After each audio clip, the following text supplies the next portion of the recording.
भवन्ति भावा भूतानां मत्त एव पृथक्विता। ये सब भाव जो भूतों में माने जीव जंतुओं में दिखता है तुम्हें, ये सब उसका नहीं, ये सब मुझसे ही निकला है। अलग अलग तरीके से ये सब निकला है। पृथक्विदा, कई तरीके से ये सब प्रकट हो रहे हैं मुझसे ही। ऐसे ही महर्षि सप्त पूर्वे चत्वारो मनवस्तता मद्भावा मानसा जाता येषाम लोक इमाम प्रजा। जो महर्षि हुए, 7 महर्षि, सप्त ऋषि जिनको हम कहते हैं, इन सप्त ऋषियों का जन्म भी मुझसे ही हुआ। ज्ञानी भी मुझसे ही निकले। आत्म प्रसाद हुए बिना कोई ज्ञानी हो ही नहीं सकता।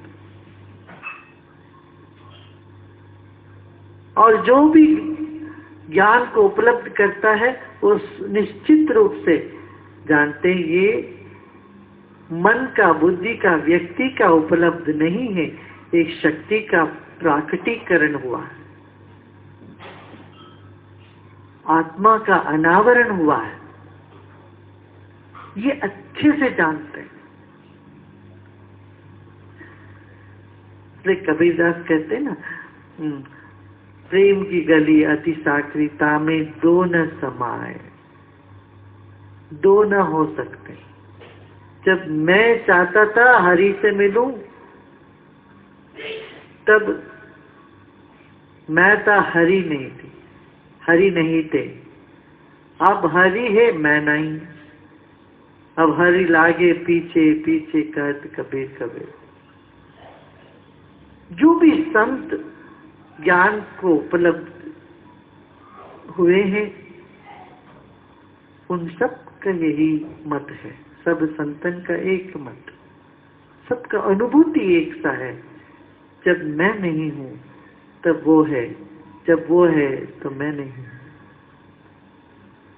मत भावा मानसा जाता ऐशाम लोक इमाम प्रजा। ये सारी दुनिया मुझसे निकली है, और यहाँ जितने भी प्रजा तुम देखते हो वो सब मुझसे ही निकले हैं। जहां से सब कोई निकले, जहां सब कोई है, और जिसमें हर एक का, हर किसी का अंत होने वाला, लय होने वाला है, वो मैं हूं। जो इस तरह से मुझे जानता है, एताम विभूति योगम च मम यो वेत्ति तत्वतः सुविकंपेन योगेन युज्यते नात्र संशया। इसी को तो हम अद्वैत भाव कहते हैं। क्या ये सब कुछ कुछ नहीं है, और जो कुछ नहीं है वही सब कुछ है। एक बड़े वैज्ञानिक आए थे यहाँ अमेरिका से। उन्होंने कहा, मैं 45 वर्ष अणु पर अध्ययन करता रहा, वस्तु पर अध्ययन किया, पदार्थ पर अध्ययन किया, आखिरी में पाया ये है ही नहीं। न अणु है, न पदार्थ है, न वस्तु है। जो है वो खाली, कुछ नहीं है। जो कुछ नहीं है वही है।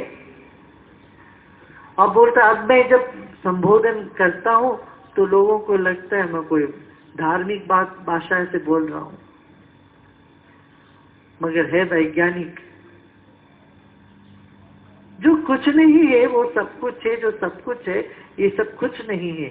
इस तरह से जो जानते, इसी को विभूति योग कहते हैं। विभूति बने क्या? भस्म हो गया सब कुछ, राख बन गया, राख हो गया कहते ना। क्यों विभूति लगाते हैं माथे पर, हाथों पर? क्यों? जब हाथ में विभूति लगी हुई है, कोई काम करने जाते हैं गलत काम, वो विभूति वहां सूचना देते, देखो ये चमड़ा भी ऐसे भस्म होने वाला है, गलत काम क्यों करता है?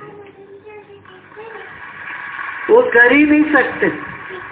माथे पर विभूति लगा के कुछ चल रहे हैं, क्यों? इसलिए कोई भी उनको देखे, देखो ये व्यक्ति, जिसको तुम व्यक्ति देखते हो, जिससे तुम राग द्वेष करते हो, वो कुछ नहीं, वो राग होने वाला है।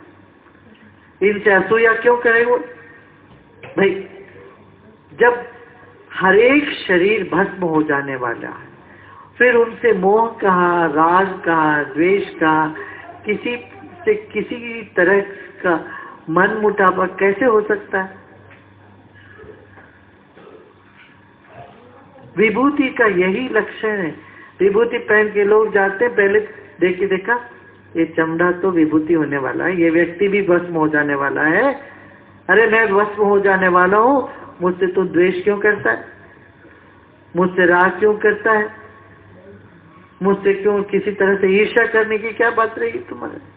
कुछ नहीं दिख नहीं रहा, हम भस्म होने वाले, ये सूचना देते। मैं भस्म होने वाला हूँ, तू भी भस्म होने वाले हो, तो ये सब क्या बन जाएगा? सब कुछ विभूति। जो रह जाता वो विभूति क्या है?